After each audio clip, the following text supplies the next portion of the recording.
National science டேயை எல்லா ஸ்கூல்லையும் எல்லா காலேஜஸ்லையும் கொண்டாடி வர்றாங்க. எதுக்கு இந்த நேஷ்னல் சயின்ஸ் டேயை கொண்டாடுறாங்க?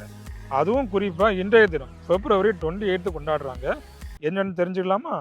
அப்போ இந்த சார் சிவி ராமன் 1928 இந்த ராமன் எஃபெக்டை கண்டுபிடிக்கிறாரு. அப்போ இதை கண்டுபிடிச்சதுக்கு அப்புறமா 1930 அவருக்கு நோபல் பிரைஸ் கொடுக்குறாங்க. அப்போ இந்த ராமன் எஃபெக்ட்னா என்ன, அதையும் நம்ம தெரிஞ்சுக்கிடலாமா? அப்போ இதில் ஒரு மாலிக்யூல் இருக்குது. மாலிக்யூல் மேலே இன்சிடென்ட் லைட்டை நம்ம பாஸ் பண்ணுறோம். அப்போ அந்த லைட்டு பாஸ் பண்ண உடனே அங்கே லைட்டு வந்து ஸ்கேட்டர்ட் ஆகுது. அப்போ அதில் பார்த்தீங்கன்னா ஒரு ரெட் கலர் லைட்டு போகுது பாருங்க, அது வந்து எந்த ஒரு சேஞ்சஸ் இல்லாமல் அந்த மாலிக்யூல் மேலே பட்டு அப்படியே ஸ்கேட்டர்ட் ஆகுது. அதுக்கு பேர் ரேலே லைன். கீழே வந்துட்டு அந்த க்ரீன் கலரில் ஒன்று ஸ்கேட்டர்ட் ஆகுது பாருங்கள், அது வந்துட்டு பார்த்தீங்கன்னா இந்த ஸ்டோக்ஸ் லைன். அப்போ அது கொஞ்சம் எனர்ஜியை கெயின் பண்ணிவிட்டு அது ஸ்கேட்டர்ட் ஆகுது.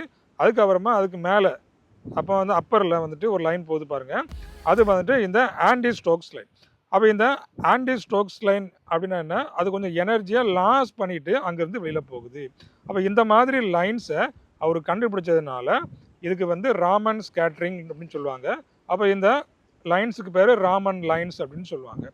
அப்போ இவர் இதை கண்டுபிடிச்சதுக்காக இவருக்கு இந்த நோபல் ப்ரைஸை கொடுத்துருக்குறாங்க.